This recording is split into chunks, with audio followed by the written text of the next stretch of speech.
en tout cas ñi compter par exemple pour pousse ma ba ma gis sama bopp moom nañu noppal.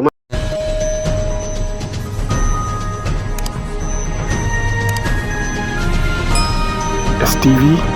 seen télé. la première fois nga gis opposition boo xam ne. waaw mën nañoo def conférence de presse ba mu jeex. waaw duñ tudd président bi. waaw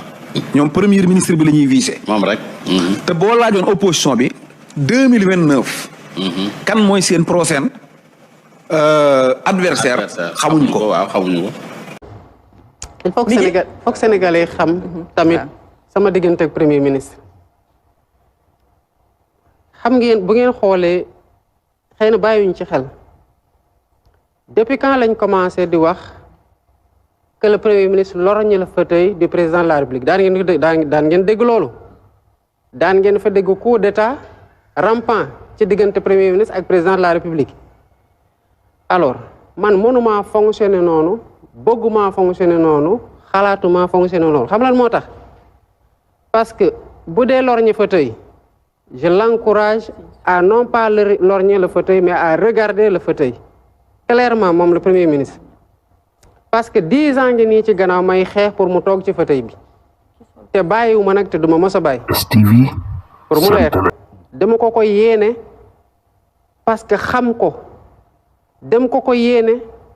parce que xam ne mën na ko dem ko yéene parce que Sénégal laa yéene jàmm donc loolu dafa war a leer d'abord. mënuma am mbiicoog mbaalo ak mon premier ministre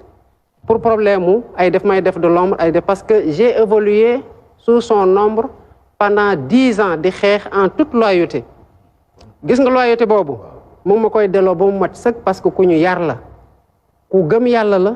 ku am principe la te du lu muy xeex pour coobare boppam waaye li ko amal solo mooy pour réew mi jëm kanam muy benn parce que gëm naa ne même ñii wax sax pour opposer wu kese bés dina ñëw ñu wax loo xamante ne dëgg la ak njëriñ la te bu boobaa dama koy jël doxal ko pour njëriñu askanu Sénégal mais bu dee seen agenda nag mooy ñoom ñaar tôt ou tard dañu am problème ñaar ñi ànd di ñooy am problème que mu nekk jëkkër ak jabar mag ak rak papa ak doom yaay ak doom xarit seytaane fu ne lay dugg mu wóor ma ne li ko mën a def rek mooy kii ñëw wax fii dem wax fële wala di wax fii di wax fële en tout cas ñi compter par exemple pour pousse ma ba ma gis sama bopp moom nañu noppal man je suis pas comme ça je suis quelqu'un de très lucide de très froid et de très humble kenn mënul di wax président premier ministre daf lay def de l'ombre nangam daf lay def parce que nekkoon naa sous son nom te tey maa ko yilif te nangu na ko kon loolu c'est pas un problème maintenant mu des lan mooy est-ce que nit mën na dem wax fee nit dem wax fee est-ce que réeroo nañ non duñu réeroo parce que dañuy waxtaan tout le temps au delà de ça man sama doom këram la yendu tey te moom moo ñëw dem jël ki ne da koy jël si